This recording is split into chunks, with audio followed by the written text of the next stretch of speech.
যাই হোক, আমরা তো অত ইতিহাস জানি না, আমাদের কয়েকদিন আর বয়স হওয়ার পরে তিনি আল্লাহ 4.86 মিটার। এই কূপটা অনেকটাই ভরে গেছে। সম্ভব সাব্বির বাংলাদেশের রাজধানী কিন্তু এটা ছিল পূর্ণনগর। হ্যালো বন্ধুরা, আজকে আমি আসছি মহস্থান শিবগঞ্জ রোডে। আর তোমাদেরকে দেখাবো জিউৎকুয়ো মহস্থান। এই রোডটাই চলে গেছে জাদুঘরের দিকে। আমরা এখন আছি মোটর সাইকেল নিয়ে যাবো সোজাই মহস্থান জাদুঘর এই দিকে। তো সামনে জিউৎকুয়ো তোমাদেরকে দেখাবো, চলো শুরু করা যাক ভিডিওটা। এই কূপটার যে ব্যাস, সেই ব্যাস আনুমানিক 5 মিটার, 4.86 মিটার। এই কূপটা অনেকটাই ভরে গেছে, যে দেখা যায় লোকজন নানান কিছু ফেলে কূপটা ভরে গেছে। ওই যে পাথরটা তো ফালাতে চলতেছে ইন্টারভিউ, ইন্টারভিউ দিতে হয়।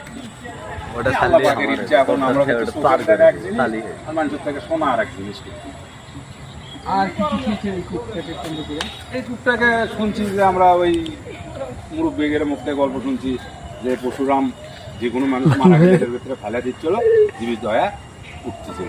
যখন সুলতান সাহেব আসার পরে তেনার সাথে বিভিন্ন ধরনের যুদ্ধক্ষেত্রও মনে হয় হসে। যাই হোক, আমরা তো অত ইতিহাস জানি না, আমাদের কয়েকদিন আর বয়স হওয়ার পরে তিনি আল্লাহর কুদরতে আল্লাহ বলছে যে তুমি ওটার ভিতরে গোমাংস গরুর গোস্ত ফেলে দাও, তাহলে ওটা তার যত মানুষই ফালাক আর জীবিত হবে।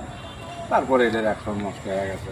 সেই জায়গায় যে এখন আমরা তো আর অত বয়স্ক না, যে প্রায় সাইনবোর্ড দেখা যাচ্ছে আজ থেকে 200 বছর আগেকার এই জিনিসটা স্থানান্তর আছে। তাহলে আমরা তো আর অত বছরের না, এই কোন যে আমরা জানি আর কি।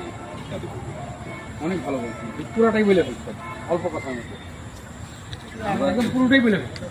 ঠিকই আছে, এই কূপটা মানে আছে যে বগুড়ার উত্তরবঙ্গের মহস্থানগড় এই জায়গাটা জিউৎকুয়ো নামে পরিচিত। আর এখানে প্রতিদিন হাজার হাজার মানুষ, হাজার হাজার দর্শনার্থী আসে এই কূপটি দেখতে।